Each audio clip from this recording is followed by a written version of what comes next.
हम घरों में शांति नहीं रखते, माँ बाप की सेवा नहीं करते, रोजाना के झगड़े रहते हैं। जिन घरों में झगड़े, लड़ाई, बूढ़े बुजुर्ग की इज्जत कदर नहीं है, कहाँ भक्ति होगी? क्या भक्ति है? आप सभी को प्यार भरी राधा स्वामी जी। देखिए, जो आज का सत्संग का विषय है उसमें महाराज जी ने बताया कि आप सेवादार हो, आप प्रेम भक्ति को समझते हो। प्रेम वही सच्चा है जो गुरु से होता है, परमात्मा से होता है। गुरु की ताड़ भी शिष्य के लिए वरदान होती है। गुरु कभी नहीं भटकता, लेकिन शिष्य कई बार भटक जाता है। गुरु से कुछ पाने की अपेक्षा रखते हो तो खाली झोली रखो, लेकिन गुरु को हमेशा अपने मन में रखो। गुरु आपको माला माल कर देंगे। गुरु महाराज जी ने बताया कि हमारे घरों में झगड़े क्यों होते हैं और हमारे घरों में शांति क्यों नहीं है, और हम किस तरह अपने घरों में सुख शांति को लेकर आ सकते हैं, और कैसे अपने जीवन में भजन बंदगी कर सकते हैं, नाम का स्मरण कर सकते हैं। और साथ ही सतगुरु महाराज जी ने बताया कि व्यक्ति के कर्तव्य क्या क्या है और किस तरह व्यक्ति अपने कर्तव्यों में सफल हो सकता है। तो चलिए, आपका कीमती समय सत्संग को शुरू करते हैं। कृपया सत्संग को पूरा सुनकर पुण्य भागीदार अवश्य बनिए। राधा अगर अपने मन को पवित्र रखोगे, तुम्हारे ये मन से जब भ्रम निकल जाएगा कि मुझे अपने किए का परिणाम मिलना है, कर्म की बात है सारी की सारी, कर्मबाजी जीतता है, कर्मबाजी हराता है, कर्म फल सबको मिलता है। कर्म नेक करोगे तो नेकी का फल अच्छा मिलेगा, कर्म बुरे करोगे तो बुरा ही बुरा होगा। लेकिन भक्ति रूपी अगर कर्म करोगे तो जीव का हित और कल्याण होगा, तभी आपका जीवन सफल होगा। नहीं तो यूं आने से कोई खाने के लिए डूब जाता है, कोई और कोई चीज के लिए डूब जाता है, कोई लेके किसी का मुकर जाता है। वो अगर आपने पिछले जन्मों की याद नहीं है तो अब तो कम से कम पहचान लेना चाहिए। अब तो ये देख लेना चाहिए कि कर्म फल मिलेगा, जो कर्म जैसा होगा वैसा ही फल मिलेगा। नहीं अगर समझते तो बो के गेहूं बोते हो तो गेहूं काटते हो, जो बोते हो तो जो काटते हो। ये कोई ऐसा रंग नहीं कि बाहर से पोत दोगे तो अच्छा दिखाई देगा। हृदय जब तक शुद्ध और पवित्र नहीं होता, बाहर से तुम चाहे कैसे भी रहो, कौन देखता है? बाहर की सफाई दुनियादारों को दिखाते हो, हृदय की शुद्धता और पवित्रता प्रभु देखता है। जब हृदय मलिन है, बाहर से साफ हो तो दुनियादारों की नजरों में साफ जरूर होगे, लेकिन परमात्मा की नजर में तो तुम्हारी कोड़ी भी कीमत नहीं है। वही जीव कीमत पाता है जो प्रभु की भक्ति करता है, हृदय को शुद्ध और पवित्र बनाता है, नेक कर्म करता है। हम घरों में शांति नहीं रखते, माँ बाप की सेवा नहीं करते, रोजाना के झगड़े रहते हैं। जिन घरों में झगड़े, लड़ाई, बूढ़े बुजुर्ग की इज्जत कदर नहीं है, कहाँ भक्ति होगी? क्या भक्ति है? ये पहली भक्ति तो यही है, यही धर्म है। हम धर्म की पालना नहीं करते। बूढ़े बुजुर्ग की इज्जत कदर करना, माँ बाप की सेवा करना, बीमार तकलीफ के अंदर किसी की मदद करना, तन मन और धन तीनों चीज कहते हो कि गुरु को दे दिए, गुरु को ना दो, कोई जरूरत नहीं है गुरु को इन चीजों की।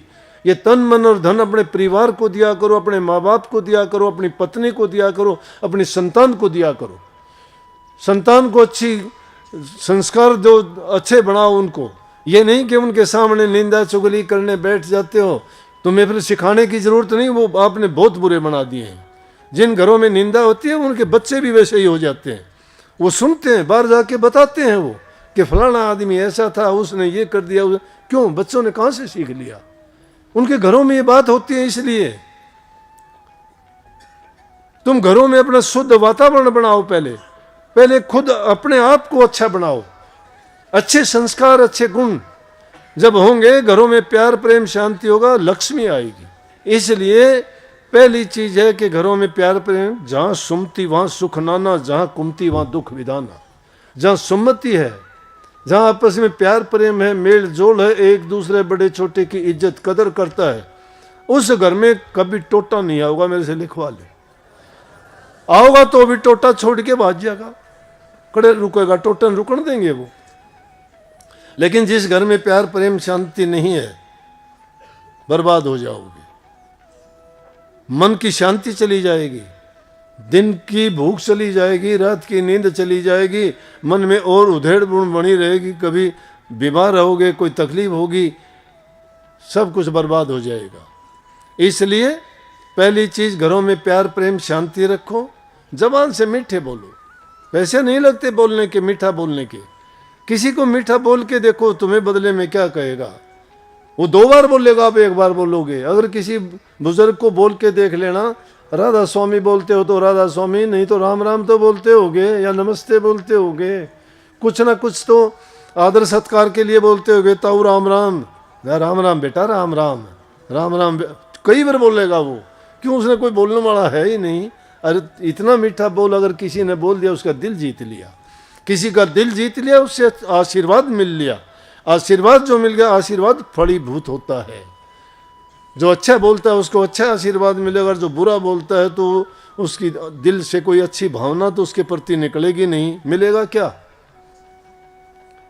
इसलिए कहिए कि सज्जन के मुख अमी बहत है जब बोले जब प्यार, दुर्जन का मुख बंद कर रखो भट्टी भरे अंगार। दुष्ट लोगों के जबान से अच्छे वचन नहीं निकलते कभी भी, लेकिन अच्छा बोलने में दाम भी नहीं लगते। और वाणी तो कुछ का कुछ बोल दोगे, वाणी बड़ी अनमोल है। ये एक ऐसा मंत्र है जो दूसरे आदमी के दिल को जीत लेता है। वशीकरण मंत्र कहते हैं इसको, बस में कर लेना। मीठा बोलोगे अपना बना लोगे, कड़वा बोलोगे दुश्मन बना लोगे। और जब मन में शांति होगी, घरों में शांति होगी, जबान में मिठास होगा, तो आप जब भी शांति से बैठोगे, तुम्हारे मन में कोई धुकड़ चुकड़, कोई दूसरी विरोधी विचार ख्यालात नहीं है, कोई ईर्ष्या द्वेष नहीं है। तो एकांत में जब भी उस नाम भक्ति के लिए आंखें बंद करके, और जो तुम ध्यान की अवस्था में जाओगे और उस नाम का सुमरण करोगे, तो एकदम आपकी सुरती दोनों तिलों के बीच में, इन आंखों के पीछे की तरफ जब वो शिथिर हो जाएगी, आपको वो शांति मिलेगी कि इस दुनिया में आपने कभी ना देखी, ना सुनी, ना कहीं मिली।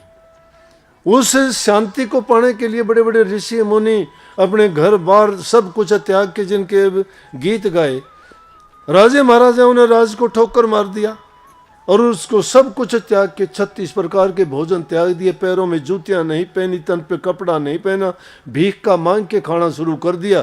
क्यों? कि उस नाम में जो शक्ति है उसको पाने के लिए इंसान को तप, त्याग और साधना, 3 चीजें करनी पड़ती है। और तप, त्याग और साधना की बात यह है कि हम उसको घर बैठे ही कर सकते हैं। कबीर साहब की वाणी बड़ी कमाल की वाणी है। वो क्या कहते हैं कबीर साहब?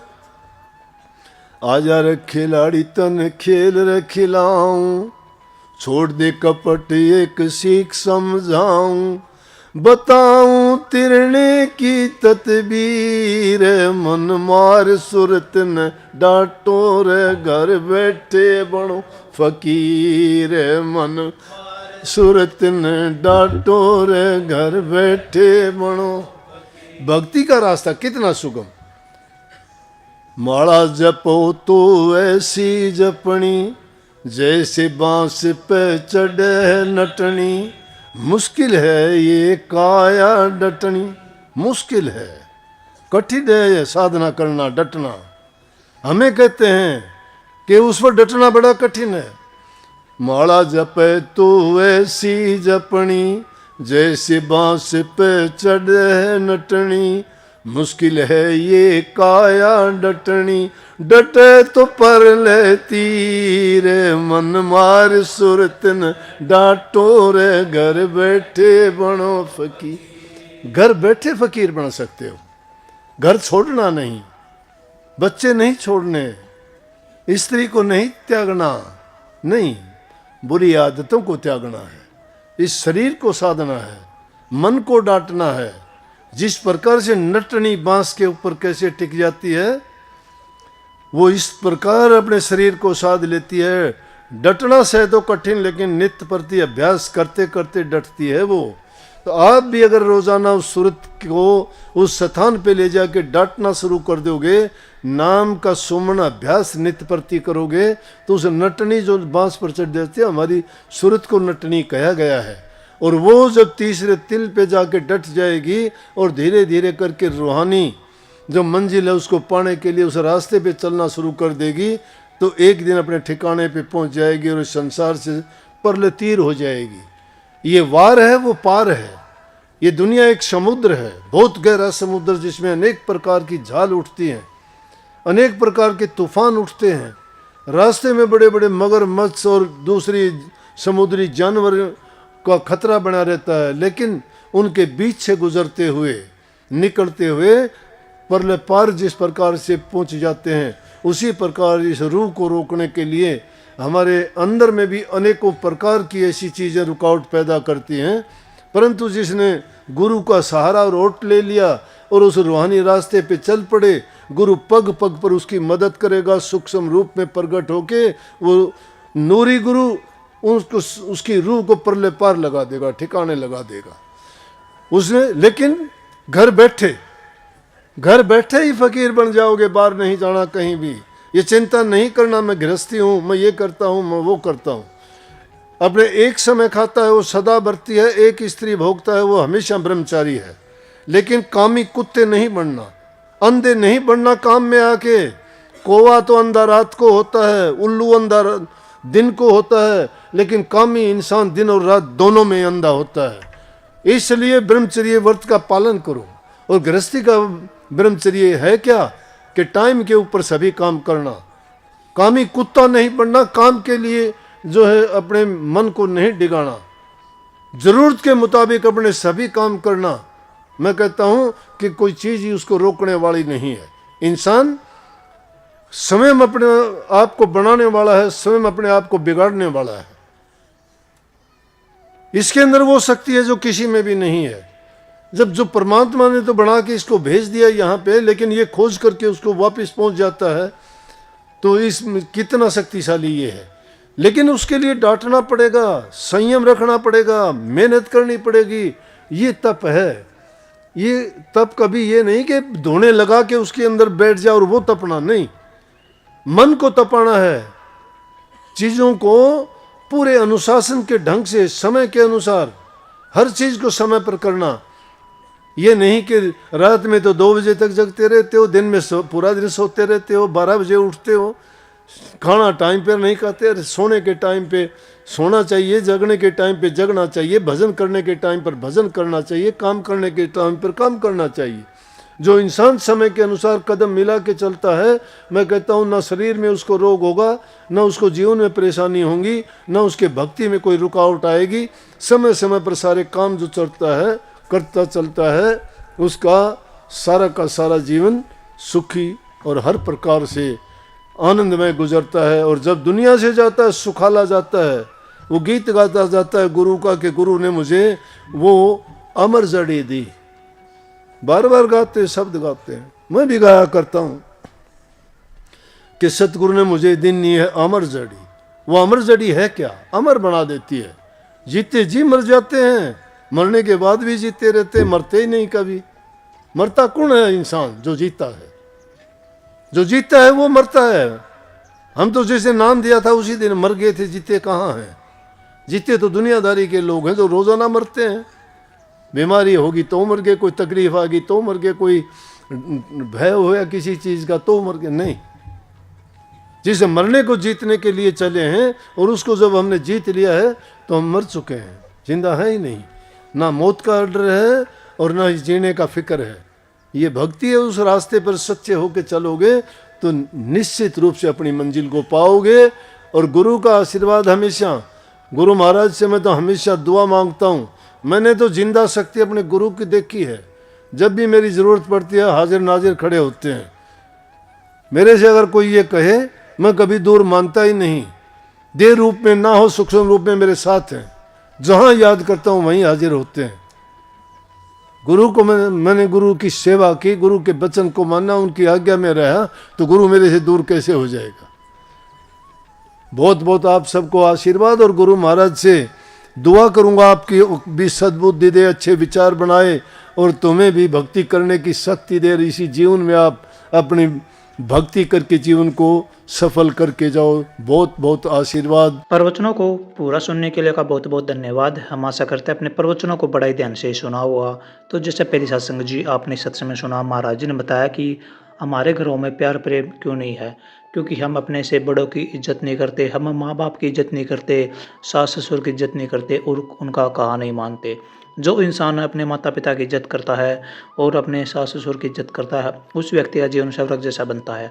उस व्यक्ति जीवन में पवित्रता आती है और उनके घरों में सुख शांति आती है। तो इसलिए हमेशा बड़ों की इज्जत करो, बड़ों का मान सम्मान करो और हमेशा नेक कार्य करो। अपने मन को भक्ति में लगाओ। भक्ति में लगाओगे तभी आपका जीवन सफल हो पाएगा। भक्ति में लगाओगे तभी आपके अंदर अच्छे संस्कार आ पाएंगे और आप कुसंग से दूर हो पाएंगे। तो कृपया गुरु महाराज जी की इन बातों को आप अपने जीवन में अवश्य उतारिए और अपने जीवन को सार्थक, सफल और सुखमयी अवश्य बनाइए। और साथ ही अगर आपको सत्संग अच्छा लगा तो कमेंट बॉक्स में राधा स्वामी लिखकर पुण्य भागीदार अवश्य बनिए। मिलते हैं जल्दी एक नए और बहुत ही प्यारे प्रवचनों के साथ। तब तक के लिए आप हमें दीजिए राधा स्वामी।